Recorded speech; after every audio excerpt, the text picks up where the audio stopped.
west suburbs. It describes the injuries as minor. Now, investigators are considering all possibilities. They say so many questions still. Mechanical problem, runaway train. We spoke to two witnesses who described hearing the sound of screeching steel. The two butted up against each other. And that's it. Steel on steel. Steel on steel.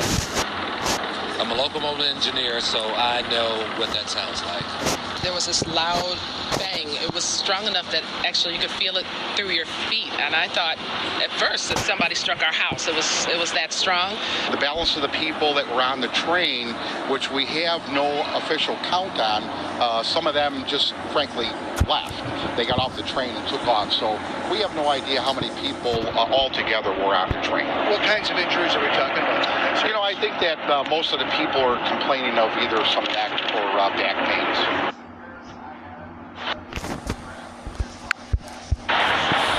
The CTA's spokesperson also tells us investigators are looking at video from the platform and the rail cars for clues. Now, the CTA's goal is to have the Blue Line service back to normal by this afternoon, but we'll have to see what happens this afternoon. In Forest Park, Judy Wang, WGN News. Judy, thank you. The injured were taken to 6 different Chicago area hospitals. WGN's Tanya Francisco is live at Rush Oak Park Hospital with the latest on their conditions. Dana, Steve, 8 of those victims came here to Rush Oak Park Hospital, 4 by ambulance, 4 walked in on their own. We had a chance to talk to 2 sisters who were on the train. They actually were brought here by ambulance. 14-year-old Kayla Clemens and 11-year-old Jayla. They described for us what happened. I was actually saying goodbye, and the doors closed, and out of nowhere, I heard this big boom, and then everybody flew. I fell to the ground. I hurt my leg and my arm. I heard the conductor. He was like, stop, stop, but I guess nobody was on it.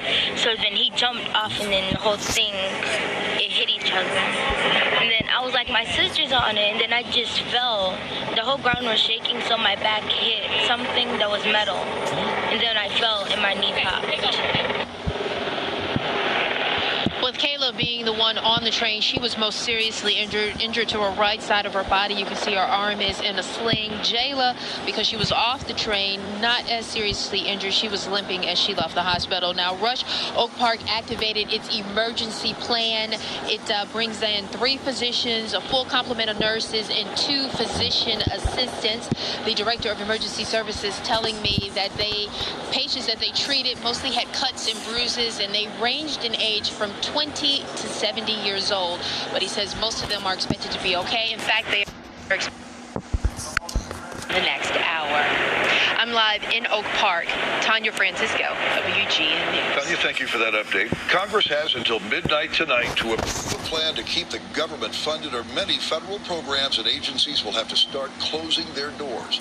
The Senate reconvenes this afternoon. Senate Democrats will try to strip 2 Republican amendments from the spending bill passed over the weekend, one that delays the Affordable Health Care Act and another that repeals a medical device tax that would help pay for the program. Republicans and Democrats are blaming each other for the impasse. Harry Reid has conceded on nothing. He has said he refuses even to talk, he refuses to compromise, he refuses to budge, and he's willing to shut the federal government down. The ball is in the Republicans' court. No, we will not associate jeopardizing the economy with whether or not everyone in America is going to have access to health care. That's irrational and irresponsible. To the Affordable Care Act, Mr. Obama says the health care exchanges will open tomorrow as scheduled, no matter what.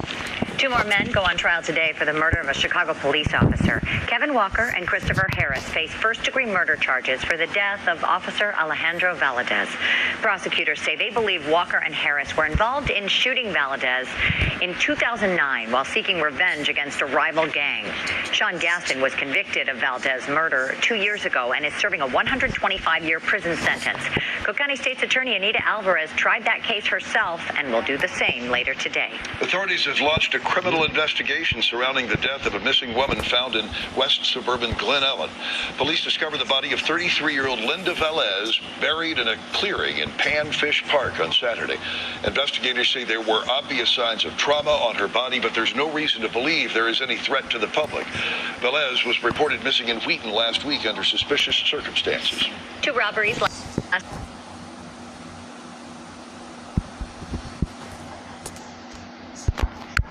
week by a man posing as a cop or federal agent, bring the total to 4 this month. The latest incident happened around 11 Saturday morning in the 7000 block of South Justine in Inglewood. Police say in each case, the imposter, driving a silver SUV, approached victims and identified himself as Agent or Officer Franklin. On Friday, a man was accosted at 87th and Harper. The imposter ordered both victims to get into his car as part of a police investigation. Then he demanded cash before releasing them. Some breaking news in the world of sports today. The Cubs have fired manager Dale Swaim. Swaim had managed the Cubs for the past 2 seasons and had a year left on his contract. About 2 weeks ago, team president Theo Epstein declined to give Swaim a vote of confidence, but at the same time, Epstein said there were, we're quoting here, no alarm bells to ring about the manager. The Cubs finished the season with 66 wins and 96 losses, losing 14 of their final 18 games. Before the firing was announced, Cubs catcher Wellington Castillo told he'd like to see Swaim return as manager. Really good person, really good manager. So, but at the same time, I can control those decisions. Those guys, the ones that gonna take those decisions. So whoever that they make, they're the boss. So. And the Tribune's Mark Gonzalez reports Swaim's firing could pave the way for the Cubs to pursue Yankees manager and former Cubs catcher Joe Girardi. And Northwestern alum. I knew you were going to get that in. Coming up this midday, the Amanda Knox murder case goes back on trial today, but this time, she's nowhere to be found in court. Plus, Yankees star Alex Rodriguez returns to the courtroom today to fight his suspension from baseball. And a big announcement today from the Catholic Church. We now know when 2 former popes will be officially named as saints.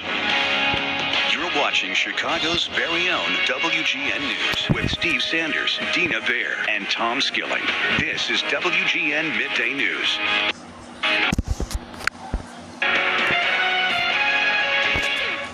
We like to make winning your Social Security disability benefits as comfortable for you as we can. We'll deal with the government.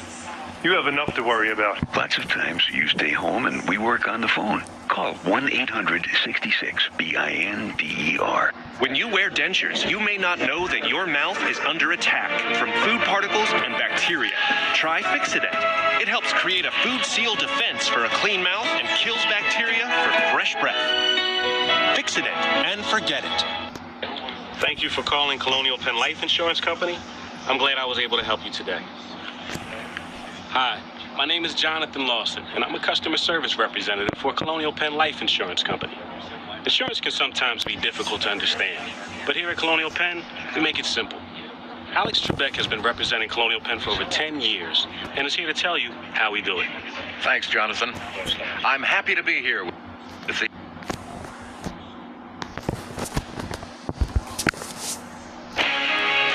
This is Chicago's very own WGN Midday News. The case involving the Aurora movie theater shooter, James Holmes, returns to court today.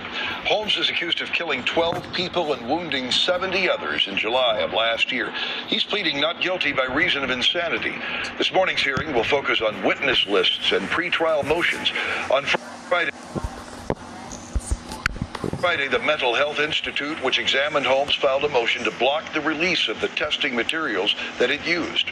The retrial of Amanda Knox is underway in Florence, Italy, but the defendant is not there. Knox and her ex-boyfriend were convicted in 2009 of murdering Knox's British roommate, Meredith Kircher. Both their convictions were overturned in 2011, and Knox returned to her hometown of Seattle, where she's been living ever since. Italy's Supreme Court, though, decided last year to retry the case, saying the jury did not consider all the evidence. But Knox said she's afraid to return to Italy. Yankees third baseman Alex Rodriguez goes before a Major League Baseball arbitrator today to argue that his 211-game suspension should be called off. Rodriguez was ordered suspended earlier this year for using performance-enhancing drugs, but he was allowed to keep playing while he appealed. The arbitrator has set aside the entire week to hear A-Rod's case. 13 other players were also suspended, but none of them are appealing. The second phase of the BP oil spill trial begins today. The focus this time is on what the British oil company did to stop the flow of oil into the Gulf of Mexico after the 2010 spill, and just how much oil actually seeped into the ocean.